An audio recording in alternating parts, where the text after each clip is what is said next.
اعوذ باللہ من الشیطان الرجیم بسم اللہ الرحمن الرحیم لا الہ الا اللہ محمد رسول اللہ صلی اللہ علیہ وآلہ واصحابہ وبارک وسلم اللہم صلی علی سیدنا محمد النبی الامی وعلی آلہ واصحابہ وبارک وسلم استغفر اللہ الذی لا الہ الا هو الحی القیوم واتوب الیہ۔ اما بعد، تمام دوستوں کو السلام علیکم ورحمۃ اللہ وبرکاتہ۔ معلوم ہونا چاہیے کہ اکثر آدمی اللہ کے الہام سے سمجھتا ہے کہ طبیعت بہیمی کا جوش اس کو کمال ذاتی سے باز رکھتا ہے، وہی جوش بہیمیت کو ملکی قوت کے تابع ہونے نہیں دیتا۔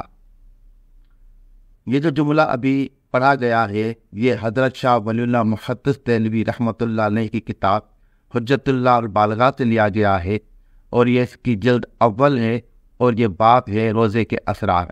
آج کی جو گفتگو ہے اس کا جو عنوان ہے وہ ہے استقبال رمضان۔ استقبال رمضان کے حساب سے آج ہم آپ کو روزے کے جو اسرار ہیں، جو اس کی حکمت ہے، اس کے حساب سے گفتگو کریں گے۔ اس جملے میں شاہ ولی اللہ محدث دہلوی فرماتے ہیں کہ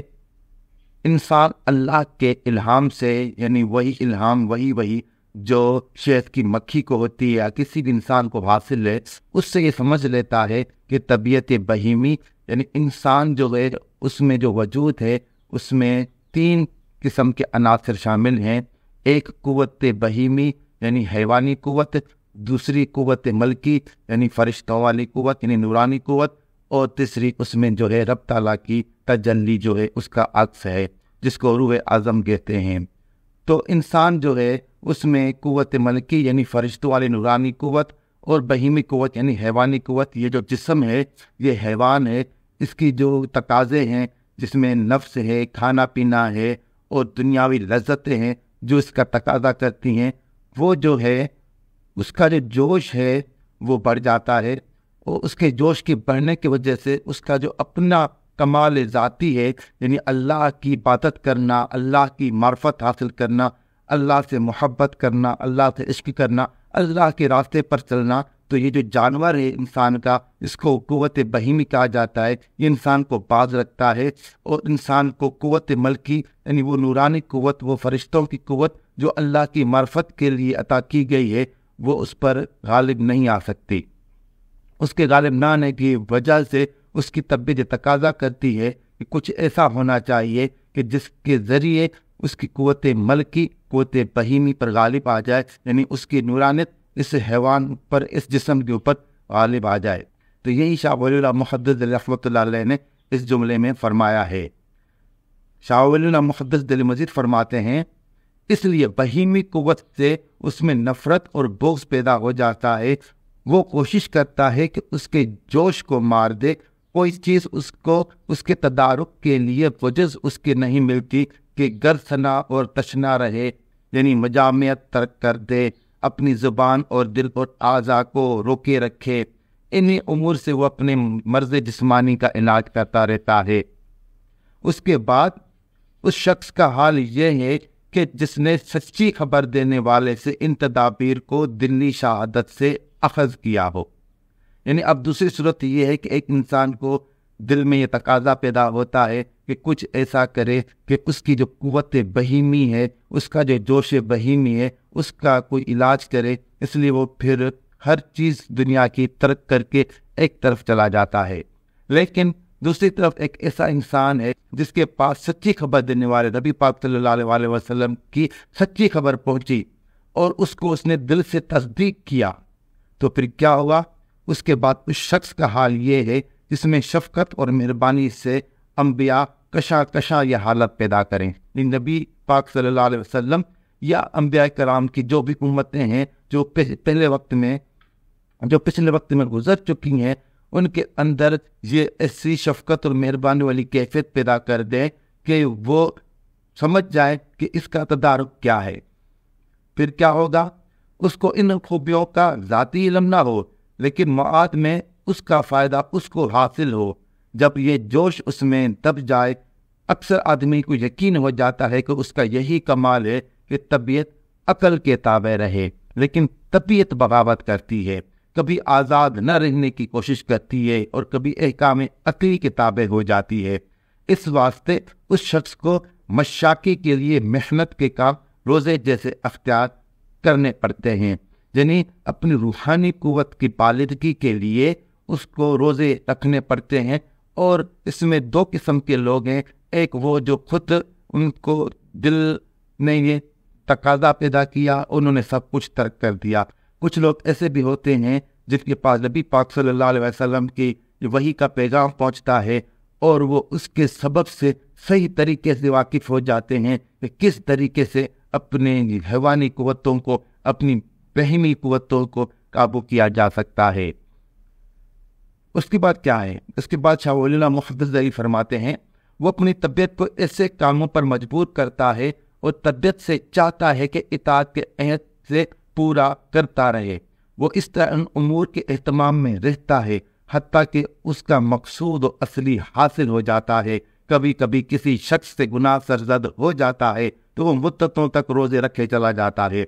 جن میں کہ بنسبت گناہ کے زیادہ محنت اور جبر ہوتا ہے تاکہ دوبارہ ایسا کام اس سے نہ ہو۔ اور نیز کبھی دل میں عورتوں کی رغبت پیدا ہوتی ہے لیکن اس کو حق مہر دینے کا مقدور نہیں ہوتا، زنا کا خوف ہوتا ہے، اس لیے وہ اپنی رغبت کو روزے سے مار دیتا ہے۔ حضور صلی اللہ علیہ وآلہ وسلم نے فرمایا فَإِنَّ الصَّوْمَ لَهُ وِجَاءٌ،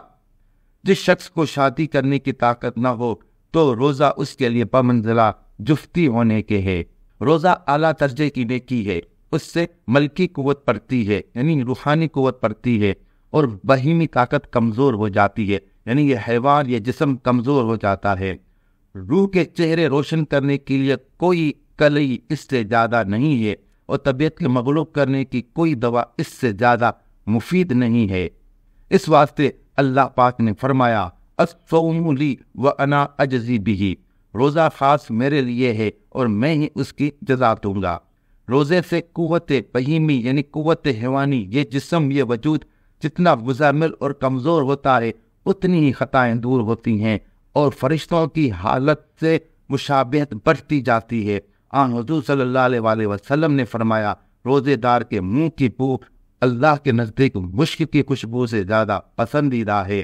خواہ روزہ رسمی طور پر ہو پھر بھی وہ مفید ہی ہے۔ جب کوئی امت اس کی پابندی کرتی ہے تو ان کے شیاطین کے پاؤں میں زنجیر پڑ جاتی ہے، ان کے لیے جنت کے دروازے کھل جاتے ہیں اور دوزخ کے دروازے بند ہو جاتے ہیں۔ اور جب کوئی آدمی نفس کے مغلوب کرنے کا اہتمام کرتا ہے تو اس کی تمام گندگی اس سے دور ہو جاتی ہے، اور اگر کوئی ان تمام رذائل کو اپنے آپ سے دور کرنا چاہتا ہے تو عالم روحانیت میں، عالم ملکوت میں، عالم مثال میں اس کے عمل کی ایک مقدس صورت پیدا ہو جاتی ہے، اور عارفین باللہ میں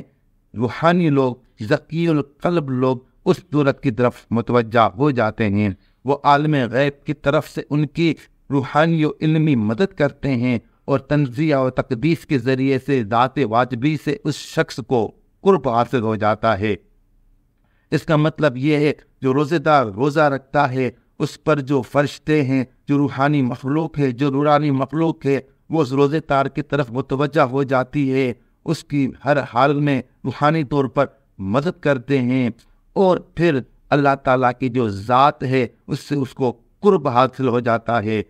اسی وجہ سے حدیث پاک میں ہے الصوم لی وانا اجزی بہ، اس کا مطلب یہی ہے کہ روزہ میرے لیے ہے اور میں ہی اس کی جزا ہوں۔ یہ اللہ پاک نے کہا ہے، اللہ پاک کا ارشاد ہے جو حدیث پاک کے ذریعے معلوم ہوا کہ اللہ پاک نے خود فرمایا روزہ میرے لیے ہے، اللہ پاک نے فرمایا اور میں ہی اس کی جزا ہوں۔ کبھی آدمی اس خرابی کو معلوم کرتا ہے جو اس کی محبت اور طبیعت میں امور مواد یعنی پیسہ کمانے کی مصروفیت اور بینی اثرات کی خواہش میں بھر جانے سے پیدا ہوتی ہے۔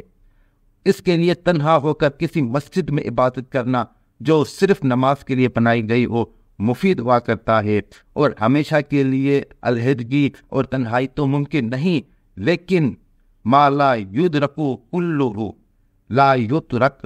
کلہ، وہ شخص اپنے اوقات میں کسی قدر فرصت کو جدا کر کے جتنا وقت میسر ہوتا ہے اعتکاف میں تنہائی میں اوقات بسر کرتا ہے، اس کے بعد اس کی حالت ہے کہ جس نے دلی شہادت سے مخبر صادق نبی پاک صلی اللہ علیہ وآلہ وسلم کے ذریعے اس اعتکاف کی خوبی کو قبول کیا ہو۔ پھر اس شخص کی حالت ہے کہ زبردستی اس کو اعتکاف کی تعلیم دی گئی ہو۔ اکثر روزے میں زبان کو پاک صاف رکھنے کے لیے اعتکاف کی بہت ضرورت پڑتی ہے، کبھی لیلۃ القدر کی اور اس میں فرشتوں کے اتصال کی یعنی ان سے ملاقات کی اس کو خواہش ہوتی ہے، یہ بھی بغیر اعتکاف کے میسر نہیں ہو سکتا۔ آج کی گفتگو کا اختتام یہیں پہ کرتے ہیں اور امید ہے آج کی گفتگو آپ کو بہت فائدہ دے گی، اور اس گفتگو کو بار بار سنیں اور سمجھنے کی کوشش کریں۔ وآخر دعوانا ان الحمد للہ رب العالمین۔